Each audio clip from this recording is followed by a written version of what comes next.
आज मोहन कैबिनेट की बैठक हुई। बैठक में कई अहम फैसलों पर मोहर लगी है। कैबिनेट ने मंत्रियों, विधानसभा अध्यक्ष, नेता प्रतिपक्ष के इनकम टैक्स को लेकर नियम बदलने के विधेयक को अपनी मंजूरी दे दी है। यह बिल जल्द ही विधानसभा में पेश किया जाएगा। नए नियम के मुताबिक अब मंत्री, विधानसभा अध्यक्ष और नेता प्रतिपक्ष खुद ही अपना टैक्स, इनकम टैक्स भरेंगे।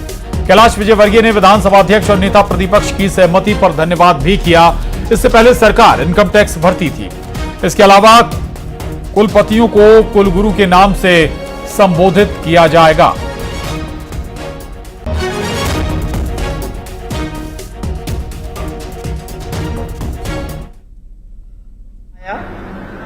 और उस संशोधन विधेयक को पास कर दिया गया। वो जल्दी ही विधानसभा में प्रस्तुत होगा।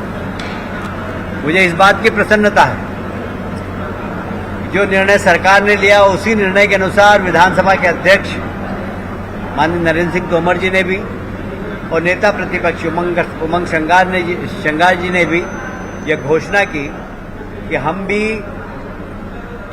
अपना वेतन भत्ते पे लगने वाला इनकम टैक्स सरकार से नहीं, हम स्वयं भरेंगे। मैं अध्यक्ष जी का और नेता प्रतिपक्ष का इस कार्य के लिए धन्यवाद देता हूं।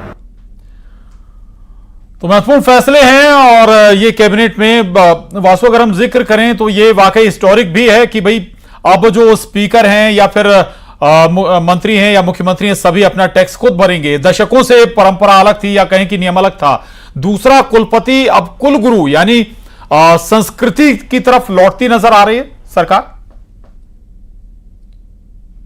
अपनी जड़ों से जुड़ा रहना प्रशांत जो है वो बेहद जरूरी है, बेहद आवश्यक है। और एक दौर, एक सिलसिला चल रहा है देश भर में ऐसी परंपराओं को बदलने का, जो कहीं ना कहीं पुराने या गुलामी के काल के दौरान से जो बनी हुई आई हैं, जो टर्मिनोलॉजीज उस समय से यूज होती हुई आई हैं, उपयोग में आ रही हैं, अब उनको बदला जाए और हमारी संस्कृति से जुड़ा जाए। 3 नए कानूनों में आज से ही प्रावधान है, नए प्रावधान जो है वो लागू हुए हैं और इसी के साथ, इसी का अनुसरण करते हुए आगे बढ़ते हुए मध्य प्रदेश भी नजर आ रहा है। कुलगुरु कहलाएंगे अब यूनिवर्सिटीज के कुलपति। लंबे समय से लेके इसको लेकर भी मांग उठ रही थी, बातचीत हो रही थी, लेकिन अब इसको एक सैद्धांतिक रूप से जो पटल पर रखा जाना था और इसको जो निर्णय होने थे वो हो चुके हैं। और अब कुलगुरु जो है, वो जो कुलपति हैं, जो वाइस चांसलर हैं यूनिवर्सिटी के, वो कुलगुरु कहलाएंगे। और इसके बाद दूसरा बड़ा महत्वपूर्ण निर्णय जो है वो मध्य प्रदेश की सरकार ने किया है। चाहे मंत्रियों के टैक्स की बात हो, विधानसभा अध्यक्ष और नेता प्रतिपक्ष ने भी इसका अनुसरण किया। ये भी एक अच्छी पहल है और एक अच्छी शुरुआत है, क्योंकि जनता का पैसा होता है जिससे टैक्स जमा होता है और वो नहीं होता। जनता के पैसे से अब मुख्यमंत्री या मंत्रियों का टैक्स नहीं भरा जाएगा। बहुत शुक्रिया आपका वासु इस पूरी जानकारी के लिए। आगे बढ़ेंगे। केंद्रीय गृह मंत्री अमित शाह ने BNS के तहत पहला केस ग्वालियर में दर्ज होने की बात कही है। अमित शाह ने एक सवाल के जवाब में कहा कि मोटरसाइकिल चोरी को लेकर यह केस दर्ज किया गया। अमित शाह ने बताया कि यह केस 12:10 पर रजिस्टर हुआ है। अब तक के रिकॉर्ड के हिसाब से ग्वालियर के पुलिस थाने में हुआ है और चोरी का है।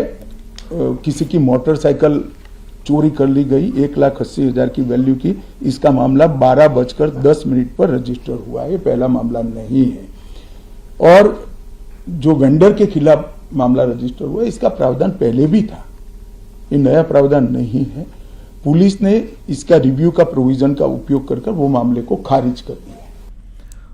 और कथावाचक पंडित प्रदीप मिश्रा की मां ताप्ती पर कहे गए तथ्यों को लेकर विवाद बढ़ता जा रहा है और उनका विरोध तेज हो रहा है। ताप्ती उद्गम स्थल मुल्ताई के पुजारियों और संत समुदाय